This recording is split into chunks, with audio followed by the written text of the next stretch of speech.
everybody, how's it going? This is Big Larry here on Jack's Private Coffee Corner. Today is Wednesday. What's the date today? The 16th, yeah. October 16th. Wow, it's going fast, huh? The month is half over. I'm back at the beach here. I don't know if you can see it, but behind me the clouds are what I would call harped out. Are you familiar with the HAARP array in Alaska? People talk about chemtrails, you know. Chemtrails kind of go hand in hand with the HAARP array. And in my experience, the pattern of the clouds behind me are clouds that have been affected by the HAARP array. Anyway, I don't see any chemtrails today. That's good. Japan sometimes gets hit really hard with chemtrails. I've been in Japan over 20 years, and I noticed chemtrails back in 2000, but then going back and looking through photo albums from when I was in Japan an earlier time, I noticed them about 7 years before that in some photographs. So they've been around a long time. Maybe someday we'll find out what they're doing with those things, huh? Anyway, I'm back at the beach here. Just did some exercising. Wanted to go to the gym. I go to the city gym. Here in Japan, a lot of cities, they build a big gymnasium with a pool and a weight room and different stuff. And you pay a few bucks each time you go. Japan does have sports gyms, you know, like a serious gym for weightlifters or CrossFit people or something. But nothing serious like you'd find in America. One of the issues I have with the gyms here is the weights. Most of the machines are for women. And I'm not saying that in a funny way or trying to be funny, but I know a guy who works for a big fitness company here in Japan, and one time when we were talking, sorry about that, I had a message on my phone. One time when he and I were talking, he asked me why I didn't go to a particular gym, and I said, well, because the machines only go to this many pounds, and that's like my warm-up weight, you know. And he said, oh, yeah, that's right. And he said, you know, when you buy equipment from these different makers, they actually have equipment geared towards women with lighter weights, and then they have heavier machines for men. In Japan, usually they buy all the weights or all the machines that are weighted for women. So that's something I have to deal with. Anyway, I do a lot of stuff on my own outside, and today's a pretty nice day. You know, we had this big typhoon roll through. Maybe you've seen the news about it. I think in the Western world they called it Hagibis, Typhoon Hagibis. In Japan we called it Typhoon number 19 because it was the 19th typhoon of the season. South of me, well, actually, I'm sitting on the edge of Mikawa Bay, M-I-K-A-W-A, Mikawa Bay. It's between Aichi Prefecture and Mie Prefecture, so I'm kind of facing Mie Prefecture right now. And when storms come, they usually come from that direction towards us. Well, Mie had incredible flooding. I saw videos on Japanese TV. People were being evacuated from their homes, and the water was chest high. So it, you know, more than flooded the first floor of their houses. Then the typhoon rolls over us here. We just got heavy rain and some heavy wind. Nothing out of the ordinary, just like a heavy rainstorm. Then once it got past us, it dropped a ton of rain again. On the eastern side of Aichi Prefecture, all the way up to northern Japan. I believe 37 rivers in Japan, major rivers, were flooded. And some places in the mountains, even in Nagano Prefecture, where they had the Winter Olympics before. You know, way up in the mountains even, some of these cities were just all underwater. It was unbelievable. And they had huge landslides and just all this destruction. I don't know how how the country's going to recover from this one, you know. They're still recovering from that huge earthquake slash, you know, tsunami nuclear reactor disaster from, you know, March 11th, 2011, right? March 11th. They're still recovering from that in northern Japan, and those same areas got hit really hard with this typhoon. The reason I mention this is because I think I've talked about this maybe in another video. I was talking about orgonite. Trying to think of the guy who first formally studied orgonite, William, oh shoot, I just had his name. Was it William Reich? William Reich, R-E-I-C-H. He studied orgonite and the effects it had on the atmosphere. Very interesting. So I was involved in making these orgonite devices years ago. Probably about 20 years ago is when I started. And I placed a bunch of these devices around where I've lived. And the interesting thing about orgonite, and I was able to talk with a number of psychics years ago when I was making these things. And the psychics that I knew back then were fascinated with this stuff because they could see the energetic interaction of the orgonite with the environment. And what they were telling me is that the orgonite would suck in all the negative energy, like into a vortex, and then it would turn it into positive energy, and then so it was like creating a big cone that would suck in the negative energy, and then at that apex point it would turn into positive energy, and that positive energy cone would go out into the atmosphere and the environment. So it was very effective. The devices were very effective. And you've got these ley lines on the earth, and you have certain points where the ley lines connect these vortexes, and if you know what you're doing, you can actually hijack these vortexes, and you could turn them negative, turn them positive, and use that energy for whatever you wanted to. And there were a number of vortexes here in Japan that were negative, and there was an individual from Canada, sort of a friend of a friend of a friend. We were introduced. He came all the way from Canada with these orgonite devices that he had made, and he had gone to Taiwan first and done this. He had somehow hooked up with some psychics in Taiwan, and he was there for a while, and then he jumped over to Japan and had heard about me from a couple of the psychics that I knew. And then he and I went around. He was very good at finding these vortexes, very, very good at it. And we would plant devices, and it was kind of fun because sometimes these vortexes were in locations that you really shouldn't be going to. But we did a pretty good job of skirting around all of that. I'm not saying we were trespassing or anything, but it was really interesting. So I have to think, just watching someone behind me here.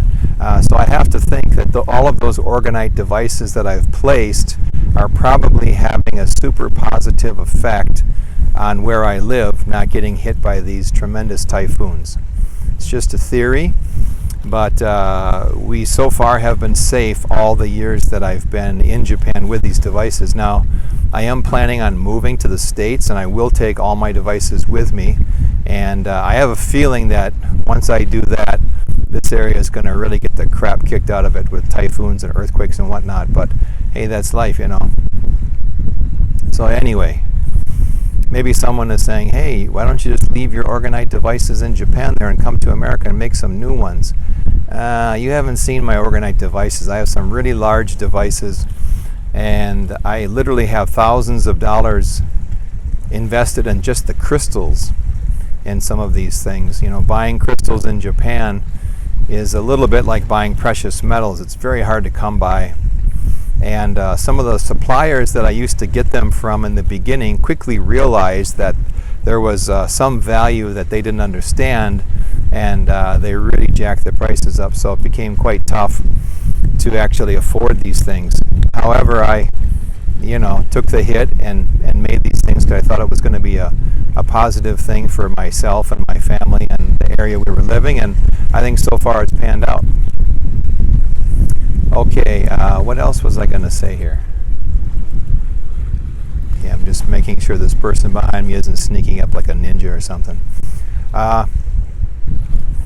Yesterday, let's see, Tuesday the 15th, I did a live stream with Aura Wright. That was for Aura's Patreons, I believe. We talked about the stock market, the crypto market, and some woo-woo stuff. You know, Aura always has a very interesting take on things. She's got a lot of great information, a lot of good insights. So that was fun to join her there. I don't know if I contributed very much to the conversation or not, but I sure enjoyed listening to everything. What was I going to say? Oh yeah, and in that, one of the things we talked about was the crypto market.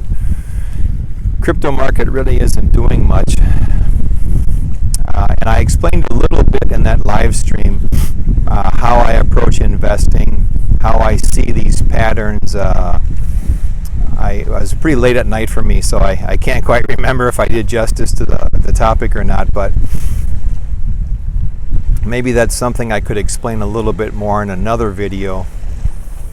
I've been really keeping good records for about 4 months now in a spreadsheet, Excel spreadsheet. Before that, I was just writing it down in notebooks. And once I got it in a spreadsheet, then everything jumped out at me. You could really see when, wow, this coin just spiked. It's a good time to sell this one. And sure enough, within a month, it would go down. And so there were some very nice gains achieved with certain coins. Right now, the market seems to be flat. It's just going sideways. It's very boring. The message I'm getting from my guides is just chill out. The market most likely will go down, and then it should go up again, which doesn't sound like anything new that someone else couldn't tell you. I do believe we have a big low coming. I do believe that just from looking at different charts. Look at Bitcoin and what it has historically done, and I think so. It really resonates with me, the things that Aura is saying. That's one of the reasons I did the video with her, is because she sees sometime before the end of the year a really big crash in prices, and I've been waiting for that to happen myself. And there are other people who are looking at charts and doing technical analysis, and they have pretty much the same thing that they're thinking. Bitcoin is going to drop down, could go down to 6,000 or 4,000, and once it does go down, then it's probably going to shoot back up like you just, kind of like throwing a rubber ball on the ground. How it, the inertia flattens the ball out as it hits the ground, but then when it rebounds, it just shoots up much higher than where you threw it from, right? I think Bitcoin's going to do that sort of thing. But just remember that even when Bitcoin goes up, and then the altcoins go up, because a lot of the money that flows into Bitcoin is going to flow into the altcoin market, right? And then there's going to be another low. There'll be another low. So just be prepared. Start looking at coins and say to yourself, would I be happy to sell a certain percent at this price? You got to have a plan. Holy moly, you really have to have a plan. And I look back at myself, some of the things I did, and I was just hodling, and that didn't gain me anything. And then once I started to see these patterns and put my big boy pants on and said, okay, hey, I'm gonna just sell a small percentage of my coins here because the price looks good, it's a profit, and I'm going to wait. I've told you about this 3-point plan that I have. It's like a no-lose plan as far as I'm concerned, and every time the coins that I sold within a month would go down low enough that I could buy them back plus buy more back. So it doesn't take a lot. If once a month you could scoop up 7 to 10% extra, man, compound interest. What did Einstein say about compound interest? I forget the exact quote. I'm not going to ruin it, but if you look up Einstein's quote on compound interest, he basically says it's the 8th wonder of the world, and if you don't know how to take advantage of it, it will take advantage of you. So if you can scoop up 7 to 10% every month or every 2 months even, How many people do you know that have money in the bank that are getting anything for interest on it? Absolutely nothing. And then you've got inflation, which probably is much higher than anything you would gain in the bank, for sure. So you're basically losing money by not doing anything with it. And that's something a lot of people have a hard time with. I get it. I was one of those people, okay? I didn't come from a background of a rich family. I didn't have people giving me advice on how to manage money. You know, it was all learned, sometimes the hard way through the school of hard knocks, and other times I was able to meet people, you know, who had more on the ball than I did, more information, more experience, and they shared that with me, and I was able to leverage that information and experience and better myself. So I really hope, you know, all of you listening can do the same. You know, let me know in the comments, you know, what you think. Would you like to hear more about how to approach doing a little bit of trading? I know it's not for everyone, but I think if you understood just the basics, the very basics of it, and how to approach it with just a no-nonsense, simple approach, you know, might make you feel better when you see these highs and lows, especially when the lows come.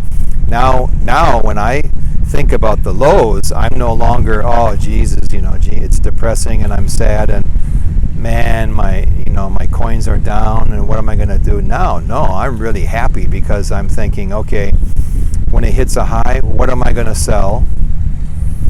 And then how low will it go? So for me, the lower it goes, the happier I am, because I know I'm gaining that much more in the coins that I've got, right? So it's a different approach. I know it's not for everybody. This is not financial advice in any way. I'm just telling you what I think and what I've been doing. It's been working out okay. And like I said, I have this 3-point plan, which is a win-win situation all around. I don't see how a person could lose with it. Sorry about that. Today's a busy day where I'm sitting here. For some reason, this area behind me, it's like a small wetlands area, and there's all these migratory birds that come from northern Russia and stop over here, which is kind of interesting. And so some of them are very rare birds, and all these people come from all over Japan, and they have these tremendous telephoto lenses on their cameras, and they're taking photos of these things. And here I am coming down here almost every day, just goofing around by the ocean when I have free time, and I see this stuff every day to where it doesn't even faze me, you know. Once in a while I'll say, oh, I've never seen that bird before, and I may take a photo and look it up. But yeah, there are people who, you know, come here and really enjoy doing that. Let's see, one other thing I wanted to mention. Yeah, I had promised to have this these poems. I'm going to call them poems, yeah, about this alternate reality that I visited numerous times, and I'm just waiting for. Okay, I've got everything together. I put it into book form, and I'm publishing it on Amazon. I'm just waiting for Amazon to give me the okay that everything's fine. Amazon has a great system for doing that. You know, you prepare your stuff in like a Word document, you load it into their software, and that formats it a little differently, sets it up for a book, an ebook, and then once you're done, you go to their website and upload your file. You put a cover on it, you make sure you've got your name on there and the title and everything. You submit it, and then someone from Amazon looks it over, an actual person looks it over, and they'll send you an email saying, yeah, it's good, you know, your book is live, it's now, you know, people can buy it. Or if there's a problem, they'll let you know exactly what the problem is. So I'm really impressed with Amazon. I think they have a great service going with that. So that's where my book is. Like I said, I was a little nervous about if I put it out into the internet, you know, just telling people about it, someone may steal the idea. And so I just wanted, you know, some kind of peace of mind that, okay, I've got some proof that I'm the creator of these works, and that, you know, they were done by a certain date. So I should have that all worked out within a day or two, and once I do, I'll be making some videos to discuss the very interesting characters in this in this other reality. It's quite amazing. Just reading these things over myself the last few days from an editing standpoint, to make sure all the T's were crossed and the I's were dotted type thing, and the grammar was okay, and there's no spelling errors, and nothing's funny with the formatting. Yeah, even I was quite impressed, going, wow, this is very interesting. This is a worthwhile endeavor. So that's where it is for that. Okay, well, I'm going to sign off here. Like I said, I don't have anything really new on cryptos. I'm just waiting for some kind of move to happen. And then once a move happens, either up or down, then I've got some advice on what a person could do or where I think it's going to go. Until then, I'm just not going to say too much about it. No sense beating a dead horse, right? And probably the next video you'll see of mine will be some woo-woo stuff from this other reality and these very interesting characters. So everybody, you take care. Wednesday here, so I'm guessing where most of you are in North America, it's still a Tuesday evening. Have a great evening if you're still up. If not, have a great Wednesday and the rest of the week. You guys take care.